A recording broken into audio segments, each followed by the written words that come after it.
savez, aujourd'hui, c'est ce qu'on appelle Makéel et Wenze. Hein? À chaque fois qu'on approche de la rentrée scolaire, il y a des rumeurs qui fusent de partout qui vous disent ah non, on a reporté la rentrée. Mais a-t-on contacté l'autorité de tutelle pour lui demander est-ce que vous avez effectivement reporté les choses? Moi, je suis dans une école. Quel est l'élève qui est venu me poser la question, moi en tant que préfet, qui les gère? Quel est l'élève, quel est le parent qui est venu me voir pour me dire est-ce que préfet, on a reporté la rentrée? Personne. Mais les gens préfèrent prendre position par eux-mêmes par rapport aux rumeurs. Par rapport aux rumeurs. On doit savoir que ce n'est pas tout le monde qui aime l'école. Aujourd'hui, il y a des enfants qui n'aiment pas l'école, qui n'aiment pas aller à l'école. Peut-être cette culture-là est en train de disparaître quelque peu. Parce que l'école, justement, est enfermée, prisonnière de tous les marasmes que nous vivons au niveau du pays. Les cours sont donnés, ne sont pas donnés. L'école accueille tel convenablement les enfants. Ce sont des questions qui se posent. Et pour ça, beaucoup d'enfants ne sont pas prêts à rentrer. Mais aussi, les enfants doivent être prêts à casser avec les vacances. Il faut une rupture.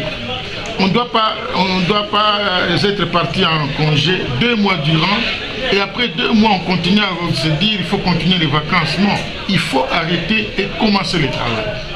Radio Bissonian Congo, RDC. L'actualité au pluriel. Radio Bissonian Congo, RDC. Vous informer, c'est notre devoir. Restez scotchés sur la radio Bissonian Congo, RDC. Nous sommes le 3 septembre 2018, une date prévue pour la rentrée scolaire 2018-2019. Les routes non encombrées par les couleurs des corbeaux, température normale. La question est, les parents ont-ils adopté facilement la date mise par les ministères d'enseignement ou pas? Quelques réponses au micro de la radio Bissonian Congo RDC. Vous-même, madame, vous faites la ronde dans tous les marchés de la ville. Vous verrez par exemple les problèmes des uniformes. Il y a certains élèves qui n'ont pas des uniformes, il y a certains élèves qui n'ont pas des cahiers, et puis il y a certains parents, jusqu'aujourd'hui, ils ne sont pas encore payés. Comment est-ce que nous pouvons envoyer nos enfants à l'école? Donc, nous sommes dépourvus des moyens, il n'y a pas moyen d'envoyer les enfants à l'école, faute des moyens. D'ailleurs, les enseignants qui devaient recevoir nos enfants jusqu'aujourd'hui, les enseignants ne sont pas payés. Est-ce qu'ils seront motivés pour enseigner les enfants?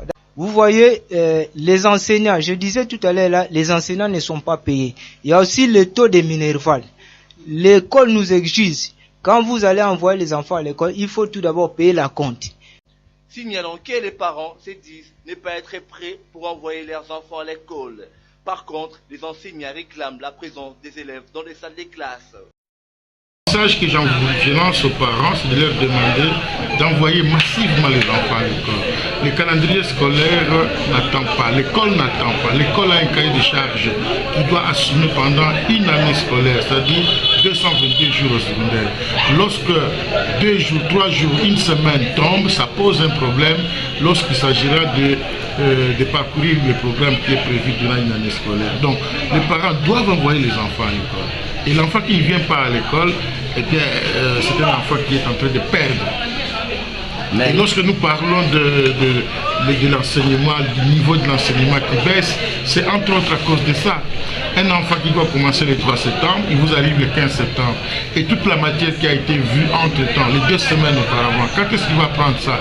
Quand est-ce qu'il va se mettre au même diapason que les autres qui ont commencé le 3 septembre? L'école qui chasse les élèves à cause des fournitures scolaires, je ne crois pas.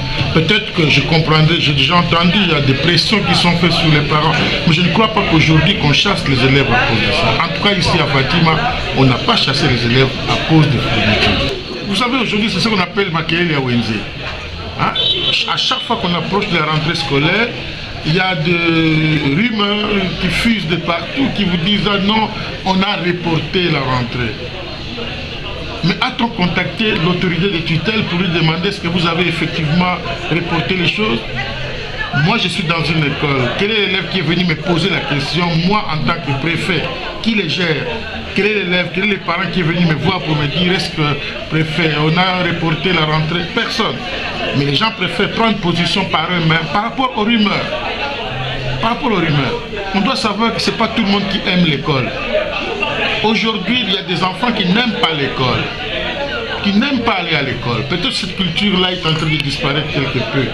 parce que l'école justement est enfermée, prisonnière de tous les marasmes que nous vivons au niveau du pays. Les cours sont donnés, ne sont pas donnés, l'école accueille tel convenablement les enfants. Ce sont des questions qui se posent. Et pour ça, beaucoup d'enfants ne sont pas prêts à rentrer. Mais aussi, les enfants doivent être prêts à casser avec les vacances. Il faut une rupture. On ne doit pas être parti en congé 2 mois durant et après 2 mois on continue à se dire il faut continuer les vacances. Non, il faut arrêter et commencer le travail. Il faut dire que la rentrée n'est pas reportée. Les enfants doivent casser avec les vacances en rebroussant les chemins de l'école car le train de l'année scolaire 2018-2019 est déjà en marche.